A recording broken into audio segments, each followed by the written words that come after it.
Well, hi everyone. Thank you so much for joining us today for a first look at the Project for Adolescent Literacy's National Educator Survey. My name is Clara Quintero, and I am a co-founder and senior director at See Common Ground.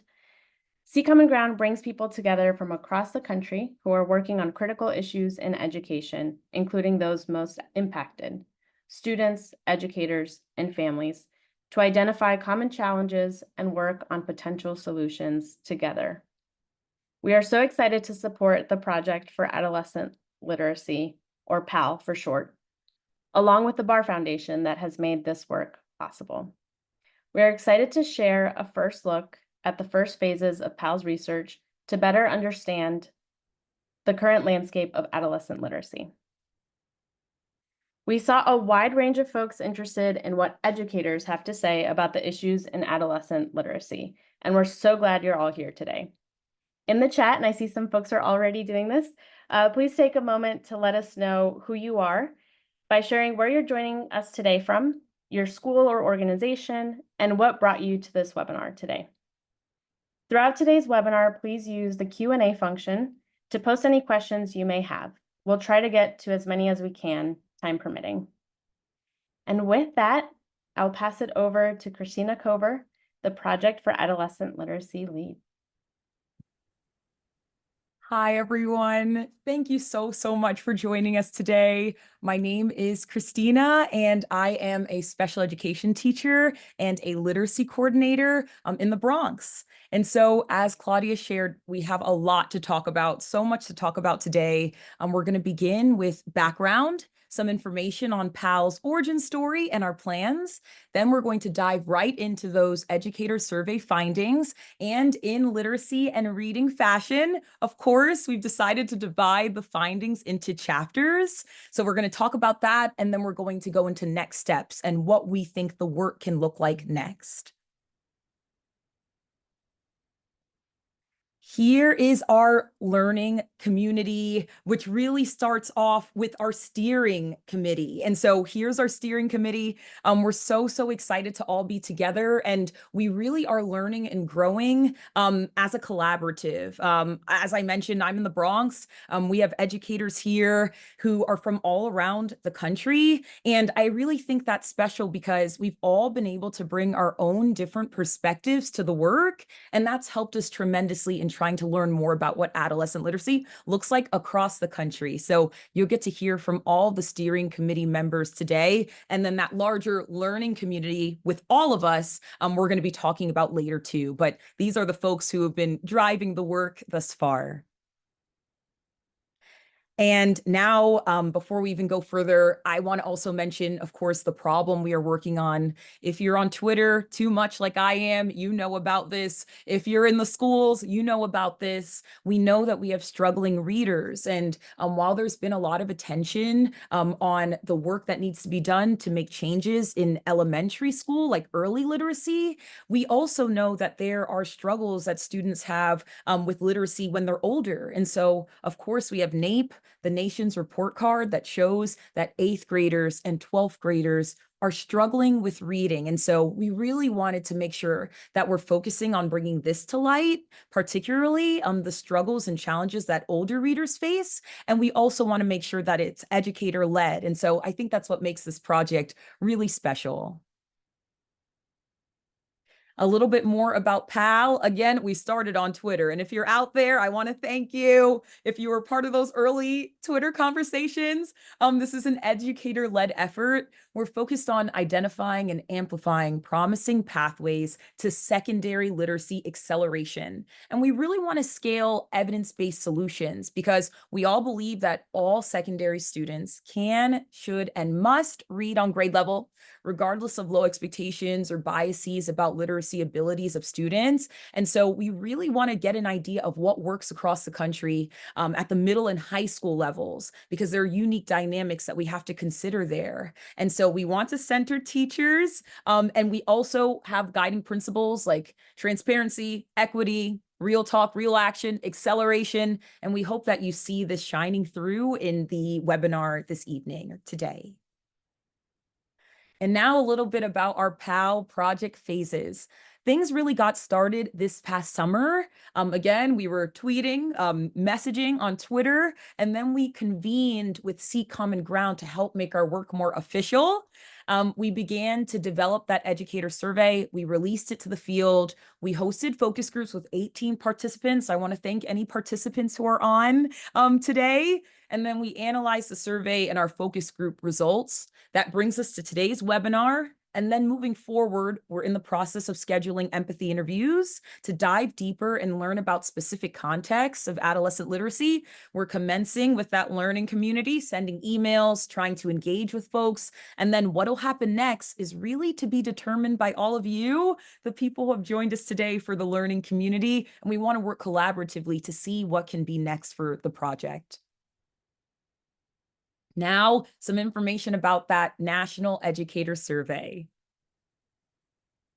We used SurveyMonkey and created the survey together. And then we also partnered with a public opinion researcher. And so the survey was in the field for about a month, from late August to late September. We got well over our goal of responses. So I want to thank you all again, anyone who helped disseminate the survey. We are going to show you today slide deck data that is analyzing 539 responses through September 28th, even though some more still came in after that. One of our surveys was for public school educators. There was another for non-public school educators, but we decided to primarily focus on outreach to public school teachers. And then we did outreach, of course, to middle and high school teachers, secondary teachers in the field. We used our networks. We tried our best to share far and wide. And you'll see today that the survey includes qualitative and quantitative questions, so open-ended and Likert scale questions. A little bit now on who we reached in our survey. I'm so happy. We really were able to reach a wide range of folks, people from across the country in 44 states, and then internationally too. And so we had our survey go all the way to Canada, South Africa, to New Zealand. There were so many places where our survey went that we couldn't even have imagined. And so this really helped us to get a landscape of what adolescent literacy looks like in different places. Here's some information now on who took our survey. We have a wide range of people represented in the survey. Interestingly, our demographics really aligned with the racial demographics of teachers in the United States today. Same with gender demographics. They align in many ways. And so we really wanted to spread our work far and wide while reaching out to people. But then we also are thinking about what we can do to increase diversity in access to this space to ask questions and share experiences. So that's something we hope to talk about more soon. And then here's some additional information about the type of school community that folks teach in.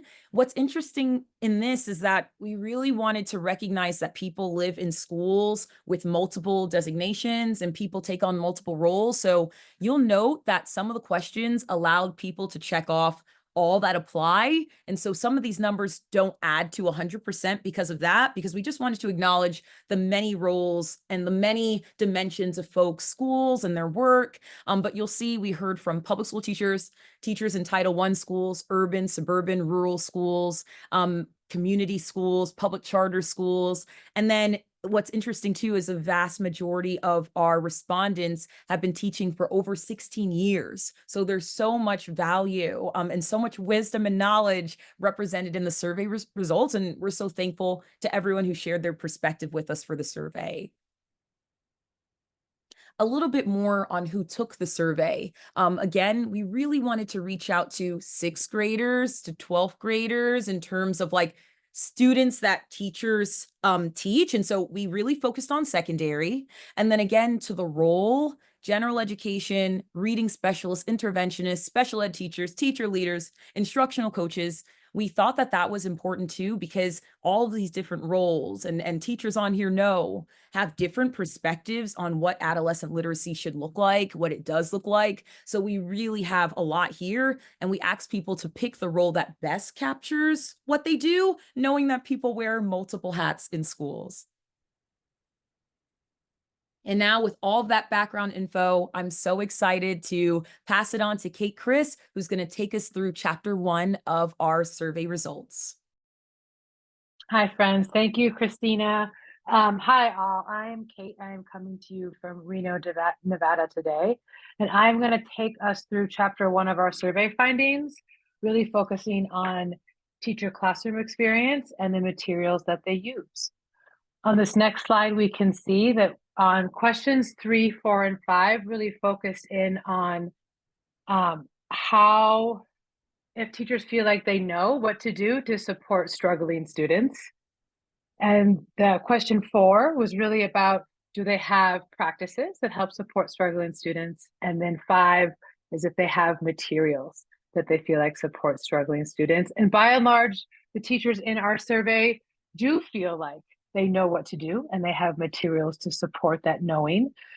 There is consistently, as you can see on the slide, 20 to 30% of teachers who either don't know how to support those struggling readers or do not have materials that they feel like adequately support those struggling readers. On the next slide, we see question 10, an open-ended question that asks respondents about the specific materials that they are using that they find to be successful. Interestingly, we got responses that fell into 3 broad categories, which you can see down the left-hand side of the column. Specific curricular programs, pedagogical approaches, or nothing, no materials at all. Specific curricular programs made up the lion's share of those responses with 62% of the mentions.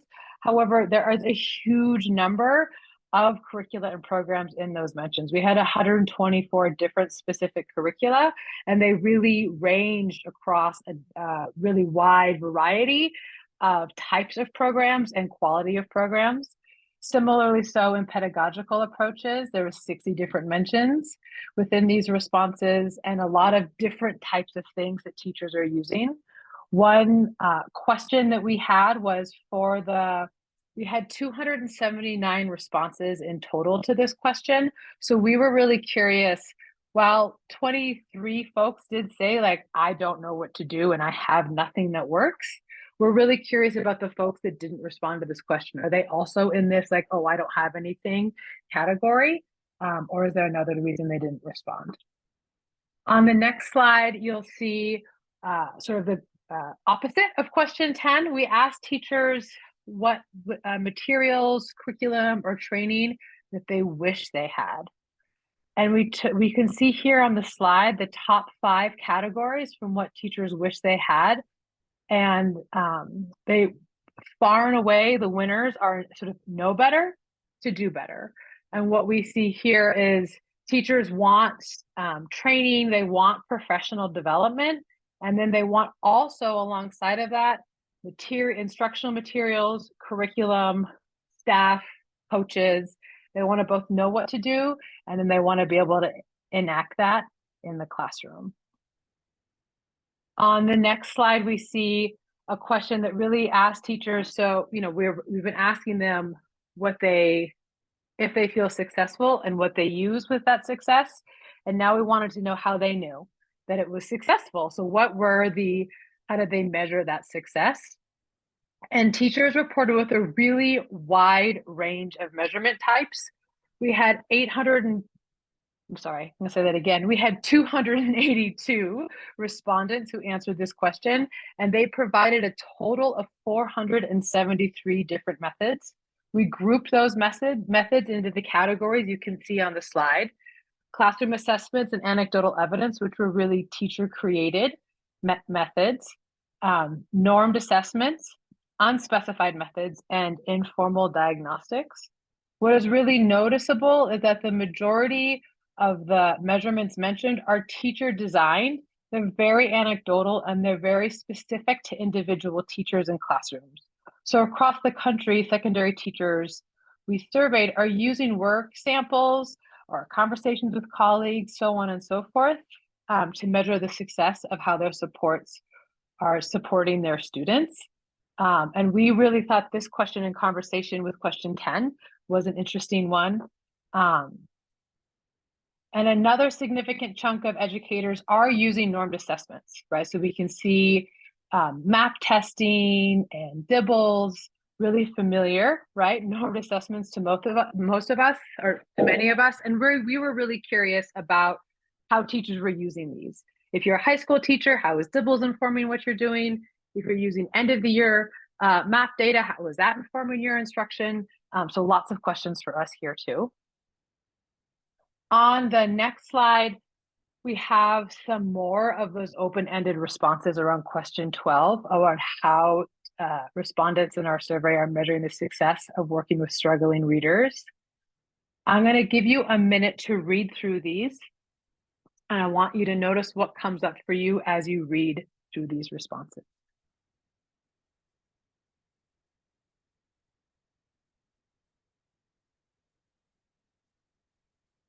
So as you notice what comes up for you, go ahead and you can type it in the chat. Don't hit enter. We're going to waterfall it together. But as you read through these responses, what questions, what wonderings, what reactions, what surprises, what is coming up for you, type it in the chat, but don't hit enter. We'll do that together.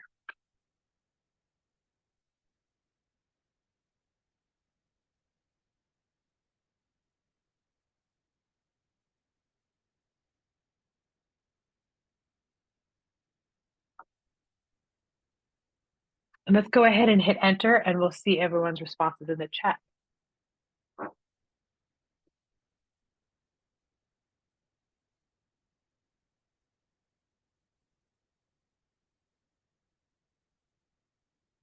Thank you.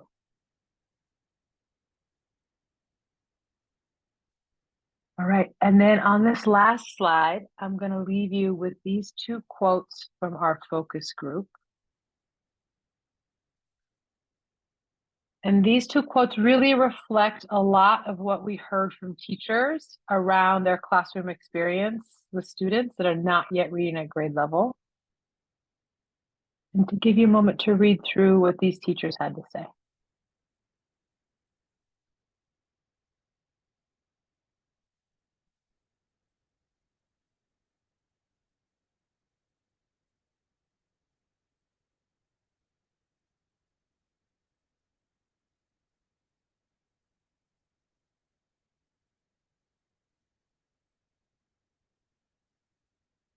And with that, my brilliant colleague, Dr. York, is going to take us through chapter 2.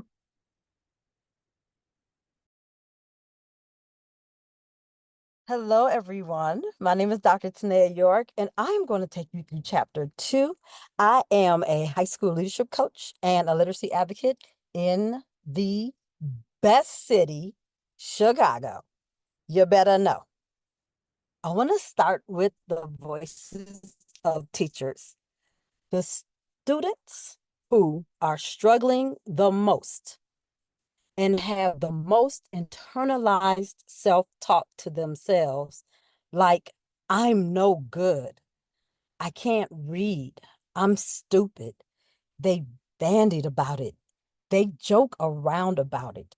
And in this chapter, we're going to talk about the teacher's perceptions on the causes of why our adolescent readers are struggling and some of the barriers they are facing in meeting their needs.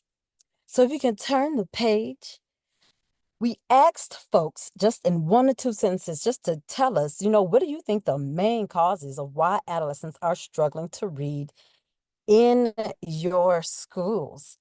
And you guys told us that, hey, I don't think they really learned how to read well in elementary school. That was the majority of what you guys told us. And you also said that it was about the supports.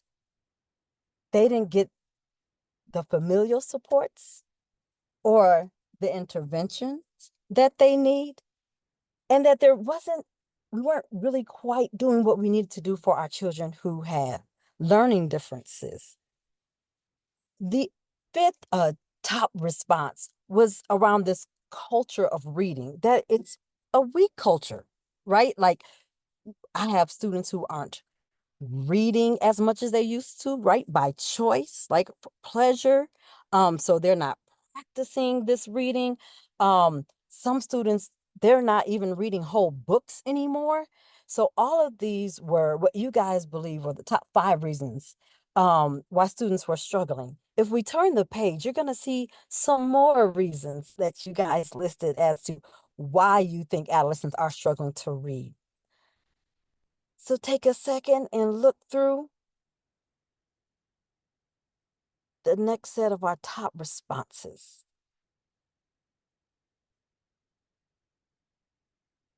And I saw some of the chat where some of you got like, this is spot on, like you're connecting to these things. If there are some other barriers that you don't see that are listed here, feel free to jot those in the chat.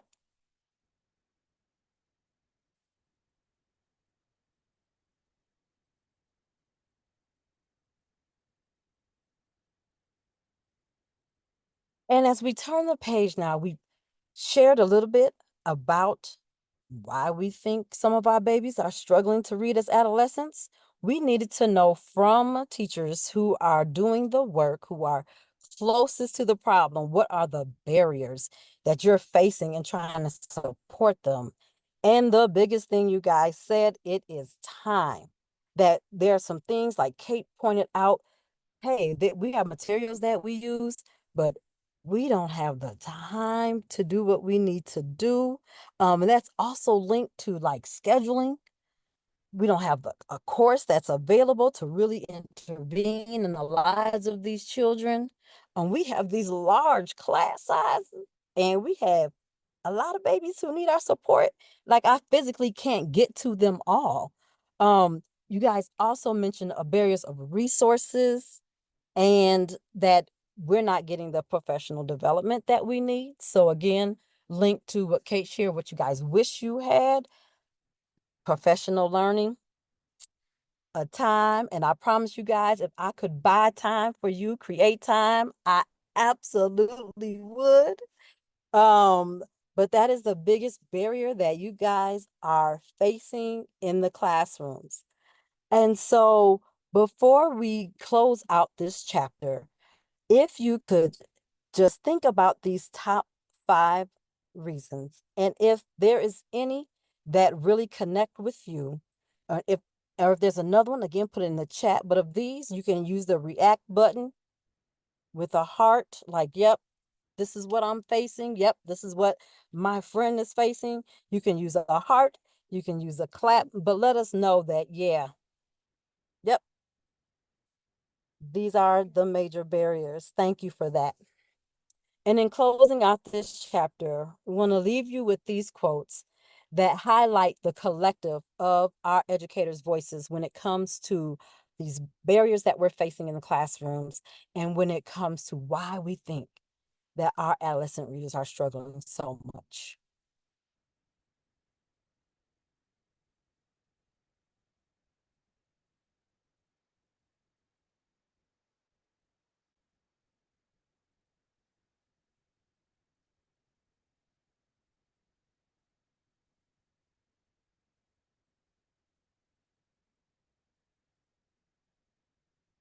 And with that, I am going to turn it to the most amazing special education teacher in all of California, Rachel.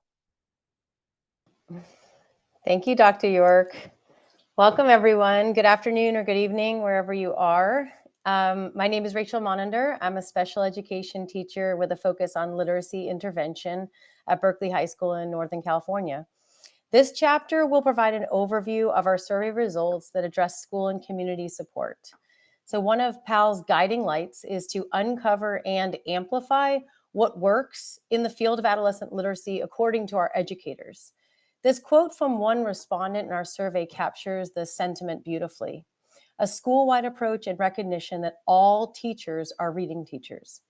If we want to scale change and accelerate growth with our struggling adolescent readers, then teachers across content areas and grade levels must see reading instruction as an integral part of their approach. As we turn to question 6 on the survey, my school has policies that support struggling adolescent readers. Responses were almost split down the middle. However, the majority of respondents, 54%, indicated that they disagree or strongly disagree, and 46% of respondents indicated that they agree. One of the survey respondents shed light on the complexity of these issues. We started to train the staff on morphology and syllables last year so that every teacher could include word work in their content. No more PD funds, so it's unlikely that work will continue. It was definitely met with resistance. This respondent noted the roadblocks of funding and staff buy-in that arise when implementing new PD initiatives year to year. In fact, on our survey question that asked educators what materials, curriculum, or training they wish they had, over 60 respondents stated that they wanted more training. The second quote on this slide is from a focus group participant who illuminated the shortage and efficacy of literacy specialists in our secondary schools, when noting that their district had hired 2 literacy coaches for more than 200 teachers. While schools grapple with a multitude of issues, including allocation of funding, course offerings, scheduling, professional development, and staffing, our educators continue to question how to meet the needs of the students sitting in front of them in their classes. And our struggling students continue to graduate with lower literacy rates than we know they're capable of. Question 7 asked participants to consider the role of administration in addressing adolescent literacy. Though 54% of respondents stated that they agree or strongly agree with this statement, 46% indicated they do not feel that administration is paying attention to struggling readers.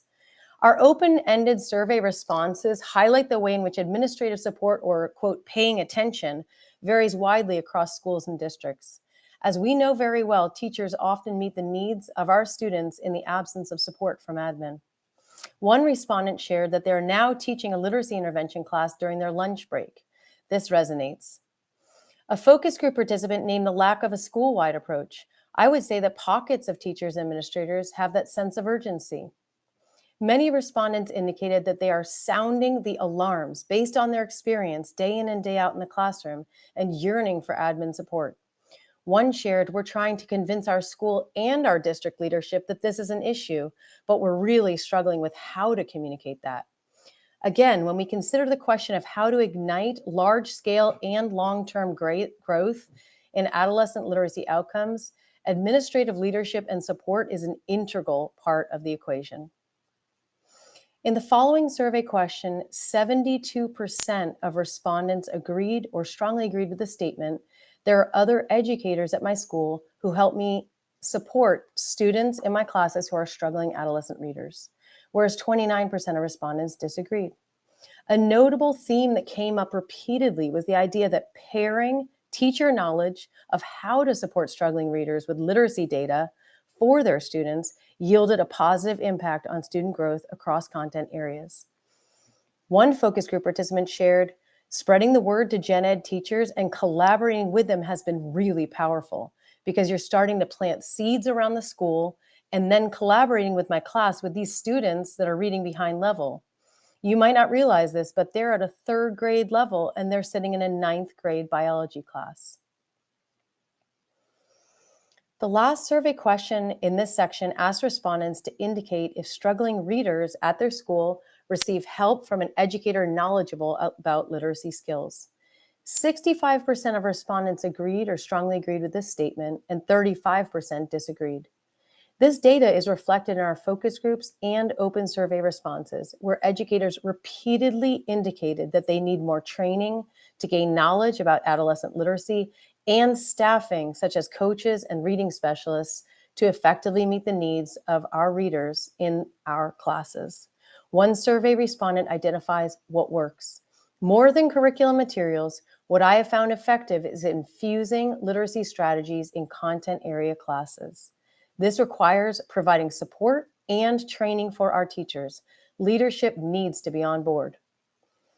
Another focus group participant shed light on the urgency of meeting the needs of both our teachers and our struggling readers.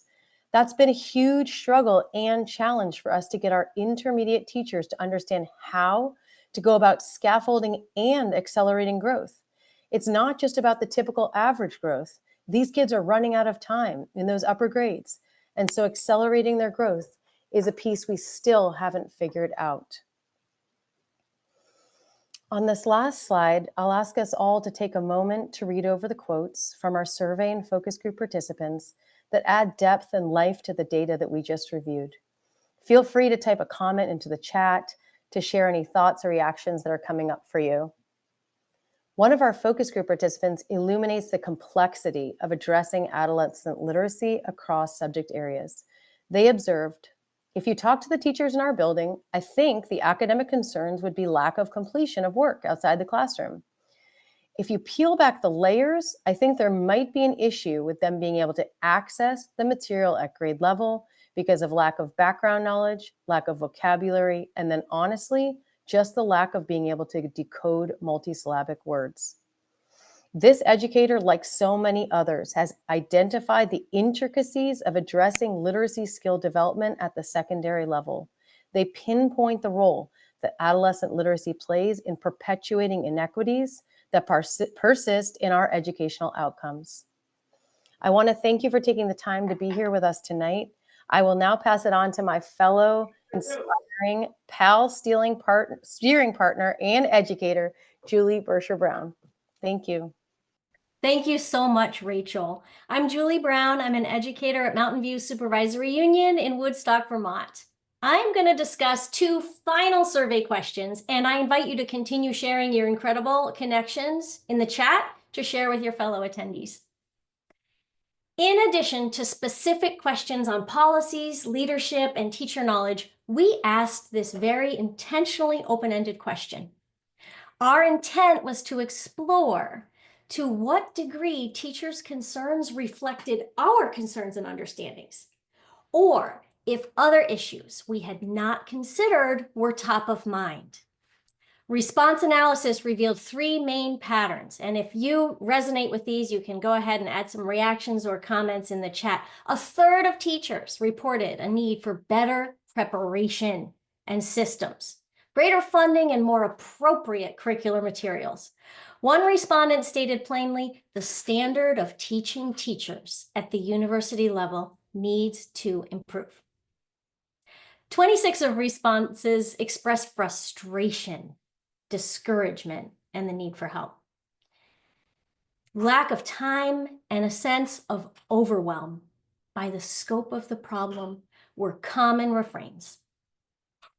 And 24% of responses expressed an appreciation for the chance to share their experiences and network with fellow secondary teachers, expressing a desire to be part of a community, to contribute to solutions, and to learn together. 8% of teachers noted a need for prevention of reading difficulties, while 5% reported a practice that worked well, with participation in a professional learning community being a representative comment. Overall, we think these responses may contribute to our understanding of teachers' central concerns and inform the work of the Project for Adolescent Literacy, as well as motivate the actions of literacy leaders, curriculum developers, universities, and researchers. Next slide. Okay, the survey questions discussed thus far have asked teachers about their needs and experiences. This question's intent was to explore why they care.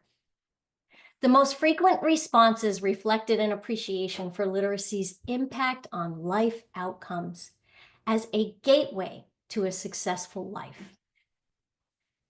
17% of teachers noted the connections between literacy and democracy, critical thinking, and society, noting that literacy helps students become citizens of the world and is needed to maintain and support our democracy. 14% discussed literacy as a social justice issue and a human right, and other responses framed literacy as a moral imperative. No child should leave school unable to read. Next slide. This final quote from our survey of teachers by teachers, trying to understand this issue through the eyes of the people most proximal and close to the work on the ground, really reflects the frustration, the appreciation of the gravity of the problem, and the purpose, commitment, and hopefulness of the many educators who so generously shared their experiences with us. Reading is the absolute crux of a successful future for all students. And given that we have a vast evidence base and the programs to prevent literacy failure, it astonishes me that we are still failing so many students so badly. It's a huge social justice issue and mental health issue, which is entirely solvable. Thank you so much for listening. And now the wonderful Christina Cover is going to discuss the next steps for the Project for Adolescent Literacy. Thank you so much, Julie, and thank you, everybody. Just amazing, amazing discussions. So important, the conversations we're having in the chat. Really, really looking forward to what's next. So excited to talk about next steps. As I mentioned earlier in the beginning of the call, we are in the process of planning empathy interviews, which we're really excited about. We think this is going to be an opportunity for folks to continue to share what they think about this important issue. Then we'll next be launching the PAL Learning Community. And many of you, if you're getting emails from us, you're already in that learning community. So that will be a facilitated space for continued discussion, because we know there's a lot of power in collaboration on this topic. There really is a lot of power there. So looking like regular emails, sessions to connect educators across the country working on adolescent literacy. And we are hoping that all of you tonight, all of you today will help us to determine what's next. And then after that, we're going to release a report, a big report with all the things that we're finding so that we can help the field to be more responsive to the work of educators and make sure that that's centered in this space. Awesome. And just a little bit more about what that could look like as we center educators across the multiple focus groups that we hosted. Folks were asking for community. They were asking for virtual office hours, kind of like an Apple Genius Bar, but for literacy, where people could hop in and talk to experts about their questions in real time. People have been asking for FAQs, case studies, testimonials, a video training module series, easy to apply tips, databases of resources and policy papers. And so PAL is calling on the field to try to fill some of these specific needs. But we have a quiz up for you now because there are so many things to do in so little time. If you could choose one thing for PAL to start with, what would you do first? We really want to hear from you, hear what you have to say about this, and it will help us to shape what PAL will look at next to work on. And this is also stuff that we can bring out to the larger field, things that people are asking for. So let's take a moment to complete this poll.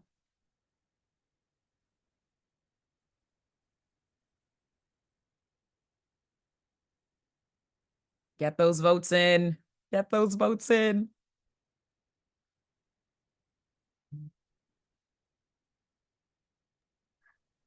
Folks are having a hard time picking just one.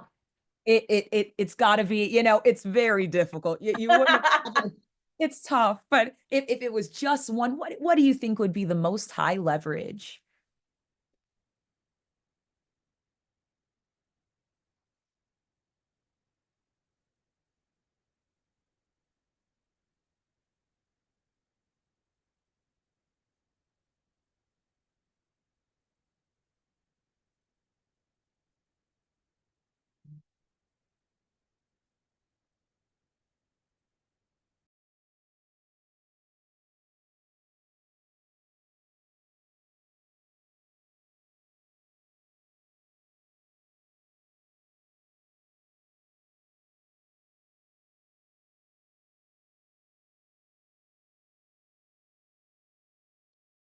Awesome. Okay. So we're in the final moments of the poll. We really want to hear from you, learn a little bit more about what you're looking for out there, and it will help to shape our work.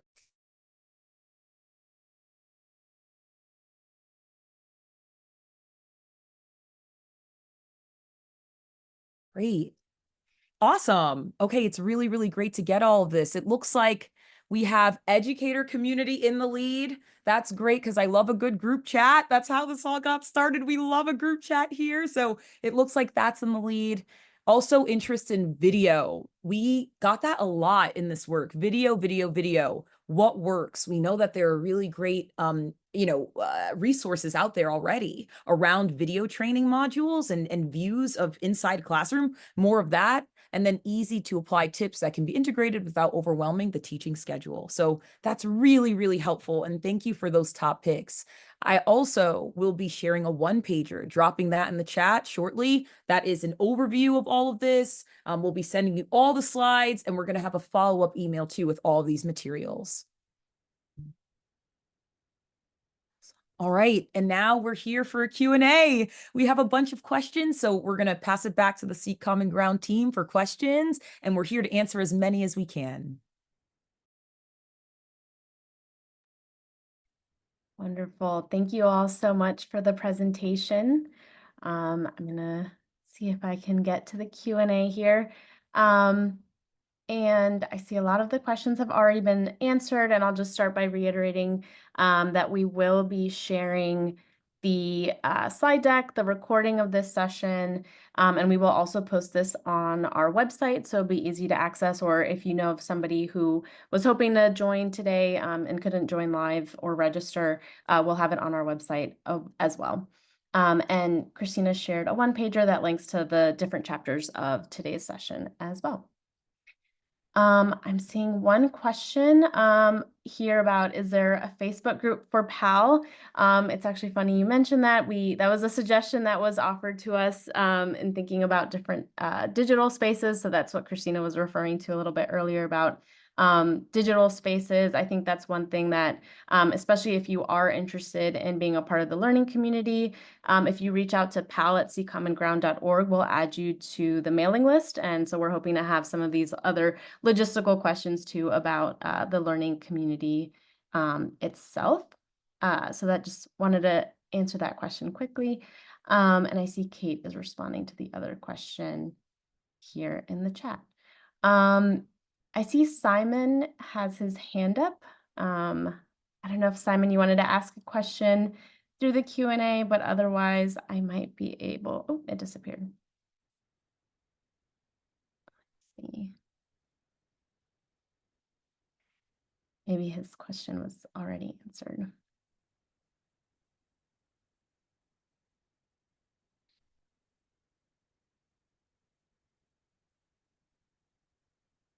It looks like Simon's in the chat said that was a mistake. Okay, gotcha. Yep. Thank you so much. No worries. I No worries. just wanted to make sure we answered all the questions. All right, well, definitely happy to stay on here a little bit more for questions, but it's looking like we've cleared all the questions in the Q&A box. So what I'll just pull up again on our slide deck is this final slide of how to stay in touch with the PAL community. Like I mentioned, feel free to email us at pal@seekcommonground.org. I saw someone put their email in the chat. We are happy to gather emails and then from there share that with add to our mailing list, so you'll get all of the updates as well. If you also go to our website, seekcommonground.org/PAL, you will be able to see any updates that we have there, any future webinars. As we had mentioned, this was the first kind of slice of the first couple of phases of the research process that we have, and so we'll release a report later on and probably also do a second webinar to share about that. But Claudia, Sandy, just a couple of things. One, and maybe the PAL steering committee can take a look at this and see if you know the answer to it. I thought it was in the demographic slide, but do we know exactly what percentage of the survey respondents were teaching primarily ELA? We'd have to go back and just double check. We didn't ask by grade. So if somebody had said they were a general content teacher, or a content teacher, sorry, we didn't specifically ask them to select in which content area, but that is something we could go back and see and look at the specifics to get. Okay, so that was Rebecca. We'll get back to you with that as soon as we know that. And then the other thing is, I think there's a lot of interest in both in the chat and in the Q&A about thinking about what platforms that we might want to operate on. And I know that's been a conversation we've been having too. Lots of people have suggested, leaving Twitter, being on Blue Sky, being on Facebook, being on other platforms. So just know that that's an active discussion And if you have a strong preference, feel free to tell us what it is. Tell us where you're at and where you would engage with people on social media. But otherwise, I think we are looking to figure out how we can have a space for folks in the learning community to talk to one another, not on social media, right? Like through other kinds of formats that are maybe safer spaces than social media seems to be right now.